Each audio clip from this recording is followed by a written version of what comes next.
My name is Mike Hang, and I'm the president and CEO of the Amherst H. Wilder Foundation, which is located actually on Lexington, right up the street from here. This evening's program is going to actually be both in Hmong and English, and for those of you who need some interpreting, we actually have a wonderful interpreter, Gu Xiong, who's standing in the back there, who will make available to anyone earphones that will be you can wear and be translated live. So I'm going to actually also welcome all of the individuals who are Hmong speaking who are coming here tonight. Gu ane chao ne to mana gu ya mai kao yam long sho hang na gu yin gom ho ya yo mo hang gu ya tu thai kyo nya na lu kong hao ne hua Amherst H. Wilder Foundation ya lu kong hao e ba cho tin heng e chon yin ya da ho St. Paul na kim ho no le tha ko gu tôi chế lưu ôn chào tại tòa này hay tiệt này tôi thắp bế cổng lúc trong sát la nó khi đó này the St. Paul Promise neighborhood.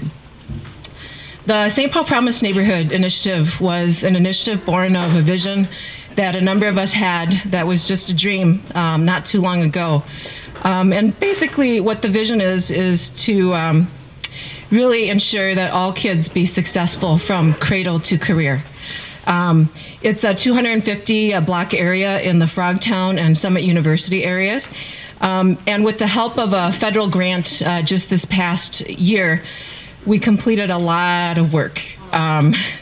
So part of this evening is really about celebrating the successes that we've had through the year, maybe providing you with a taste of the energy that we've had over the course of the year, and thanking all of you who've actually participated as a part of either the community solution action groups or worked on helping us think through or fund even some of the parts of the work that we're going to be talking about tonight.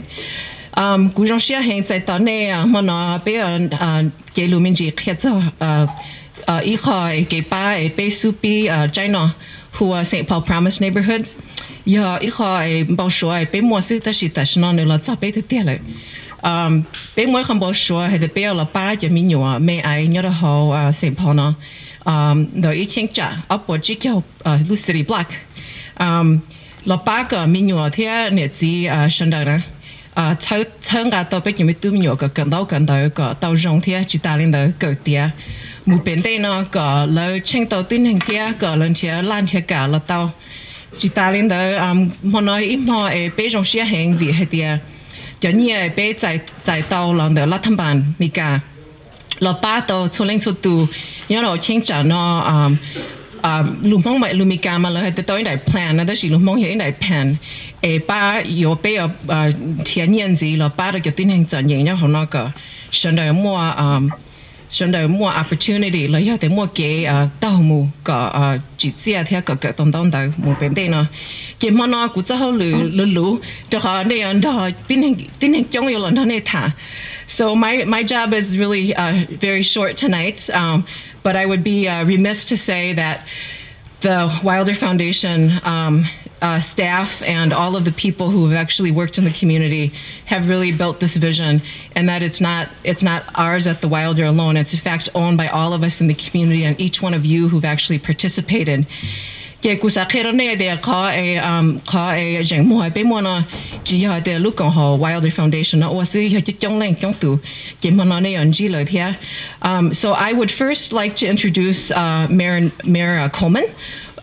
And he's going to come up here. We're really blessed to have a wonderful mayor who cares about education. So Mayor Coleman. Now, Jean. That's it. Good evening, everyone. It's good to see you all here tonight. So last week I was able to, I had a meeting with a group of kids that we had sent out to Glacier this last year. There were 20 kids that were involved in the AVID program in the St. Paul Public Schools, and they were kids that had never been out to a national park before. They all had to apply, they all had to do an essay, and they spent a week out in Glacier National Park, and they had a wonderful time. They bonded, they didn't get eaten by a grizzly bear, which was the #1 goal for me. But I asked them, I said, how many of you all have seen a picture of President Obama? So they all said, they raised their hand and said, yeah, I've seen a picture of President Obama. And I said, now here's something that you don't know. President Obama has now seen a picture of all of you. And they went, what are you talking about? I said, well, I had 30 seconds with the president the last time he was in town, and I pulled out my cell phone. I said, Mr. President, you guys see this picture? I got 20 kids out in Glacier National Park right now, and they're having the time of their lives, and they're learning all these things. It's wonderful. And then we connected up, and all of a sudden now I've got the White House and actually the First Lady's office and her Let's Move campaign kind of figuring out how they can partner with the city of St. Paul to help us get more kids of color in particular, more kids that have never been out to the park to actually get out and experience the wilderness and kind of find out about themselves through the wilderness. The reason I tell that story was we all know about President Obama, but we kind of forget that President Obama knows about us here in the Promised Neighborhood in the city of St. Paul, because it was a year ago that the President and the Secretary of Education put St. Paul on the map in terms of this initiative and decided that we would be one of 20 communities across the entire country to receive this planning grant to allow us to do the work that we have done over this last year. So that was pretty exciting. It's a good anniversary. Now, had we known how much work this was all going to be, had we known how many hours all of you were going to be engaged in this, the hundreds of communities that, community members that participated in the strategic action groups, all of you that sat down, helped us envision us, helped us understand what it means to be a promised neighborhood, helped us understand what that promise was all about. And I think about it from two angles. First of all is really realizing the promise of this neighborhood, the promise and the potential of what Summit-University and Frogtown, what the children of Jackson and Maxfield have to offer this community, what all of our families have, the promise that exists in each and every one of us in this neighborhood. And we had to understand that, and we know it now. We've always kind of had a sense of that, but now we truly understand the promise and the potential of these neighborhoods if we do what we need to do. And that's where the second part of the promise, maybe the more important part of the promise is, which is all of us working together, all of our organizations, all community members, the school district, the city of St. Paul, our foundation community, making sure that we get this job done for our children in the city of St. Paul.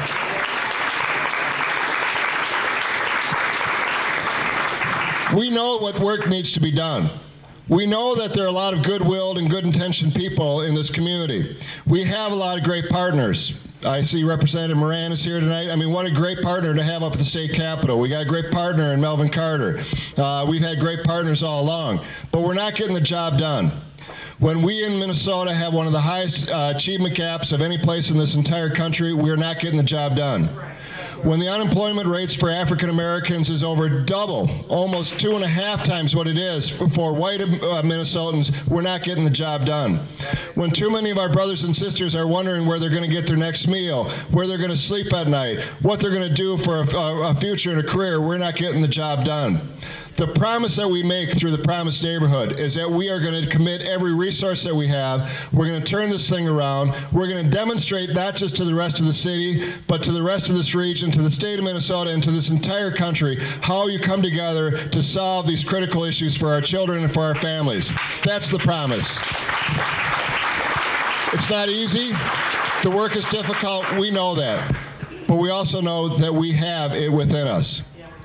We have it within us. Let's get the job done. Let's move it forward. Let's keep the promise, and let's realize the promise of this incredible community we call home. Thank you for being here. Thanks for being a part of it. Good evening, everyone. On behalf of Superintendent Silva and our board, I want to first say thank you for all of your support and hard work around our Promised Neighborhood Initiative. For the school district, you've heard our superintendent say that she wants to return schools to the heart of the community. And no place can we realize more than right here in the Promised Neighborhood. We have two very strong schools in Jackson and Maxfield, students who have high expectations set for them by strong school leaders. And so what we need now is to come together as a community that we've done by putting forth this grant to make sure that we wrap around our children and give them all of the support that they need to be truly successful. We need to do our part as a school district. We own our part, all of that happens in the school day, and we want you to hold us accountable for those gains that we hope our students will make and that we're working to help them make. But we also realize that we can't do this alone. And so this effort that brings brings together parents, community organizations, advocates, and people of goodwill who want the best for our children and families is just what we need. And once we make this work in the Promise neighborhood, it is our hope that we will be able to continue this throughout the city of St. Paul and provide these services in other neighborhoods until we have a community of care, in essence, all around the city, wrapped around our children. I want to take this opportunity to thank Hamilton Bell, who we've been able to take back, but who helped this effort.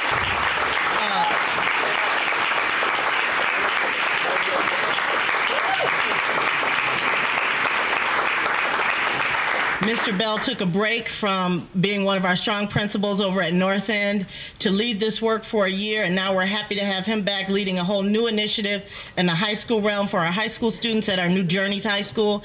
And we're also very happy to be here tonight to welcome Ms. Kadeem.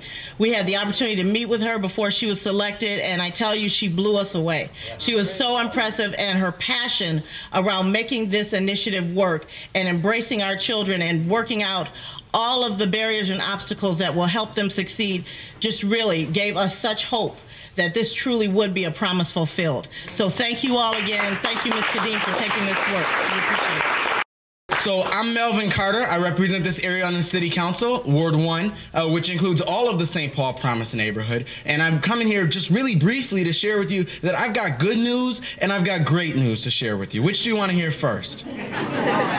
Okay, we'll start with the good news. The good news is we've come a really long way. We've got an incredible amount of work done in a short amount of time. Like Kyle said just earlier, it really wasn't that long ago where there was just like a small handful of people in a room going, you know what we should do? You know what would be cool? We should think about doing this. And then over the course of this past year, you know, watching the couple hundred of community members who have been engaged in this process, from coming to meetings like this, coming to community events, participating in the solution action groups, participating on our Promise Neighborhood Advisory Board, filling out a 45-minute survey for us, all of those things that you guys did. Can we just take a quick second and ask everybody who was a SAG member, a member of one of our solution action groups, to stand up? Everybody in this room who was a member of the Promise Neighborhood Advisory Board to stand up. Everybody who represents one of our community partners or community funders to stand up. Everybody who's here as a staff of the city, the county, the school board, or Wilder, or some other organization that's working really hard on this, to stand up. And would you give them a round of applause? Because these are the real heroes.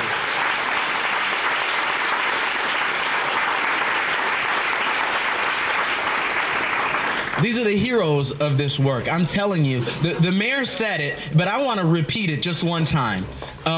Just over a year ago, we were one of some thousand of communities or so that wrote these letters of inquiry to the federal government to say, you know what, we'd like to try a Promise neighborhood in our community.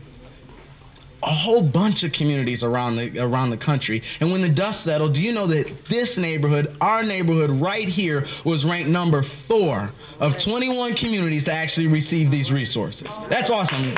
That's awesome.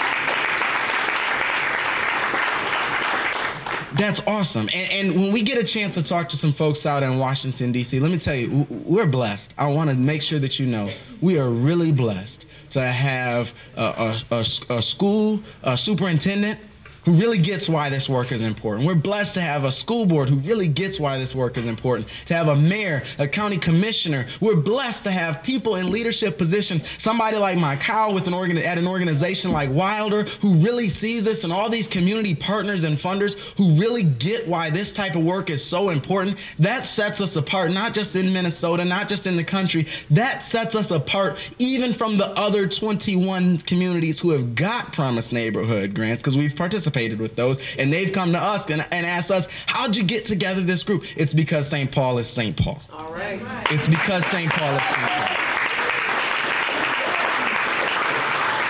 So I'm going to preach to the choir just a little bit and share with you where we've been. Over this past year, we have surveyed over 600 community members to really get a real in-depth understanding of kind of what it is that people who are living and working and playing in the Promise neighborhoods are up against. We put out this call and asked people to participate in these solution action groups that we put together, because we're talking about a seamless cradle-to-career pipeline to take our children from the cradle all the way through college and a promising cradle-to-career, we ask people to come together and participate in these 6 solution action groups. Do you know that when we asked that, our hope was to get maybe 20, maybe 25 people per solution action group who would come out and be willing to help us and participate? And do you know that when we started getting to 30 and 35, we ended up having to shut them down because we wanted to make sure the groups were still small enough to get some work done. So that's what I love about our community, that people show up. So that's almost 200 community members, including many of you here, who have participated in this planning process in that way, and another few hundred who have participated in coming to community celebrations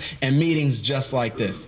So I told you that I had the good news. That was the good news. The great news is that our work has not yet begun. We've got a lot of work left to do. We've got a lot of work left to do. Let's clap for that too.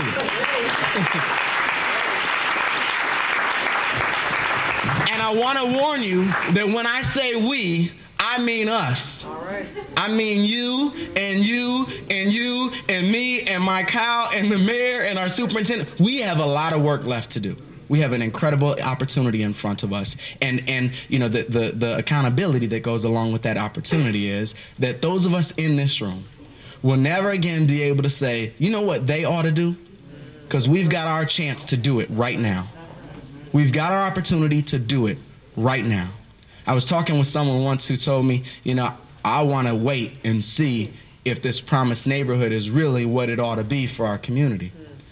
And I shared with him at the time, I said, you know what? If you wait and see, I can guarantee it won't be what you want it to be for our community. And so what I shared with him and what I'd like to share with you is, as we go forward to this event today and building our St. Paul Promise neighborhood, what we're building is your St. Paul Promise neighborhood.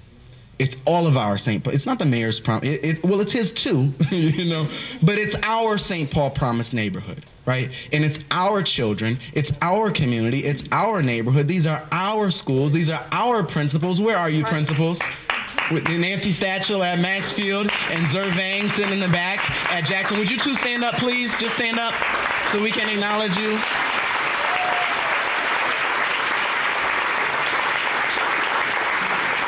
These are our principles, and let me tell you, this is our plan. This plan that we're moving forward with implementing, because you know that grant, that really great grant we had over this past year, that $500,000 grant that we were one of 21, it was a planning grant. And we ain't build no plan to put it on the shelf and let it collect dust. Amen? It was a planning grant, and now we're transitioning from a planning phase to an implementation phase. And we put in a federal grant, that's true. We just got done submitting a federal grant proposal to do a whole lot of things in our community. And I'm excited about what we can do if we get that federal grant. But let me tell you something. I'm excited about what we've already committed to do, whether we get that federal grant or not. All right? And I want to share with you some of those things. As we move forward over the next year, and as we move this St. Paul Promise neighborhood from planning to implementation, here's what you ought to expect to see in the coming year. You ought to expect to see a vista.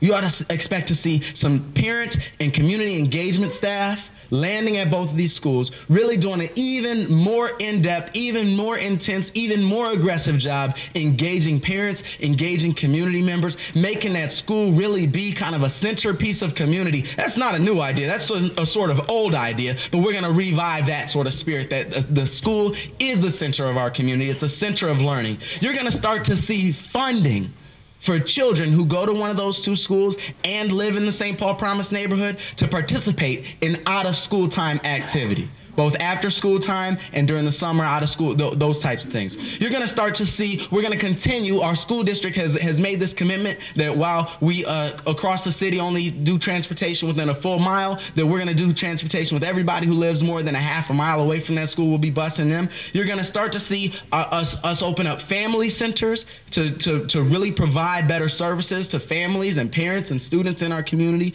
You're going to start to see a nurse practitioner in our schools. Do you know we're going to start to be able to have medical services and dental services provided for our children right at school?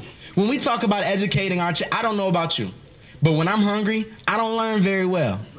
When I have a toothache, I don't learn very well. When I haven't been to the doctor and I need to be at the doctor, I don't learn very well. So we thought instead of hoping that kid gets a chance to go to the doctor, let's bring the doctor to the kids, right? So you're going to start to see us providing medical and dental services right in Maxfield, right in Jackson Elementary Schools to make sure that our children have access to those services that they need.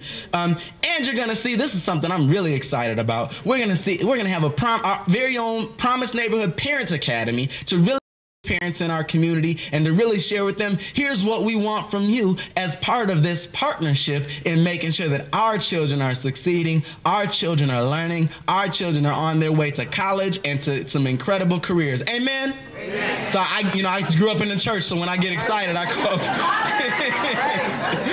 call for an amen. So I'm not just proud. I want to tell you, I'm really excited about what we're doing.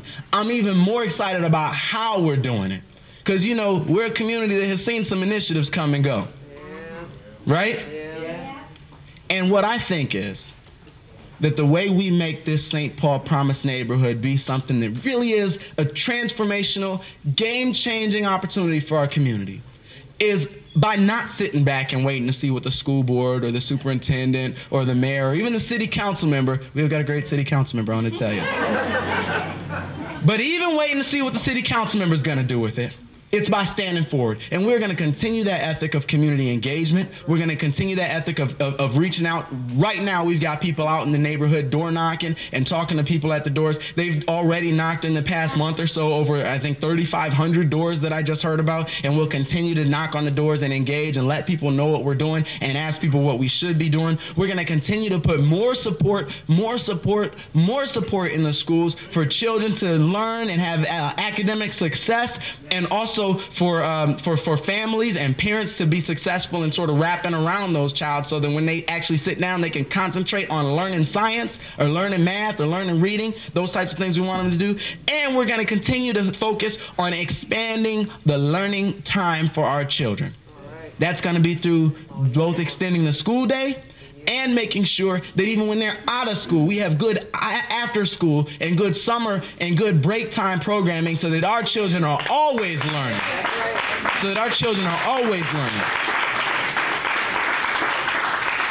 We talked about the elected officials who were involved in this. We have a great group of community funders who have really stepped to the plate and really stepped to the plate and helped us build the resource to do this, because the stuff that we're talking about doing, it requires resource.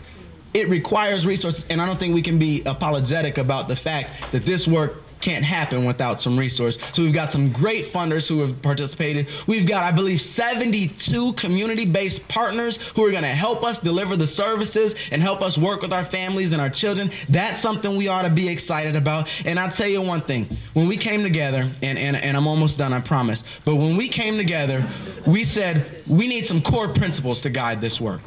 We need some core principles to guide this work. And we said, you know what we're going to do? We're going to put children first. And that means that if we adults ever have to suffer some discomfort, the question isn't how comfortable does it make the adults. The question is how well does it serve our children? All right? We're going to value all voices. All right? We're going to value all voices. And we're going to understand that every single person in this room, every single person in this community is a subject matter expert in community life who we ought to be learning something from that can tell us how we can do this work effectively. We're going to build community. That both means some physical things that we have to do in this community to literally physically build our community, but it also means that we ought to make sure that we know each other. We ought to make sure that we have somebody to go borrow a cup of sugar from. We ought to make sure that across culture, across language, across religion, because we got all of that in the Promise neighborhood, we're really building community. And the last piece is one that I'm really, really, really excited about. We are going to invest for results. What that means is we're not just talking about making some splashes and splashing some water and reorganizing stuff. We're talking about holding ourselves accountable. We've got a set of indicators that we've said we're going to hold ourselves accountable to. Some of those are about student achievement and how we're making sure our students are learning. Some of those are about family and community services and supports and success. But we're going to take this set of community of indicators that we've listed out, almost 20 indicators that we've listed out, and we're going to publicly share as we move forward how we're doing against all of these very specific indicators so that we can know that we're holding ourselves accountable for actually producing results around the work that we said that we're going to do. And again, I want to remind you, it's not the mayor we're holding accountable, it's us that we're holding accountable for doing this work and bringing the future that we know we require for our community. This is an incredible opportunity. The eyes of the city are on us, the eyes of the state are on us, and I can promise you the eyes of this entire country are on St. Paul to see what we're going to do. What we're going to do. We have the opportunity. Some of you have heard about the Harlem Children's Zone. What they're doing is great. They've taken 10,000 children in one of our nation's most challenged communities and eliminated the achievement gap. And there are many of us who feel like if you can do that in Harlem, we should have done it 20 years ago in St. Paul. That's right. And that's what we're going to do. But the challenge with the Harlem Children's Zone, it's exciting to watch, but it's sort of like bedtime reading for many of us, right? They've got all these hundreds of millions of dollars, and they've got their own schools, and they've got their own everything, right? We've got a public school system. We've got public leaders who are elected to do this work by us, right? And we're going to lead the way. And in doing so, we had somebody from the Department of Education in Washington, D.C. tell us that St. Paul, Minnesota is primed to create a model to close the achievement gap that's even more instructive to the rest of the country than the Harlem Children's Zone is. That's what we're here to do. That's what we won't stop until we've done. We have a lot of work behind us to celebrate. We can celebrate that we're coming together to do even more work moving forward. Thank you for being here, and more importantly, thank you for staying here. Thank you. Good evening. How's everybody doing? Excellent. It's a hard act to follow Melvin Carter III. I promise I won't be long-winded. I want to simply say thank you as I look through the crowds here and I see how much the Promise neighborhood is in great hands. As we sit back and look at where we can create the condition for our students and our families within the area and how we can simply collectively work together to make the light come on. That's with the city, the county, the elected officials, the students and schools collectively working together to give everybody within the Summit-University and the Frogtown area to be productive in the 21st century. Through this past year, I've enjoyed myself. I'm happy to be back at Journey's Secondary School, the new home of future leaders in St. Paul, and simply thank you for this past year, and good luck this year. Thank you very much. Good evening.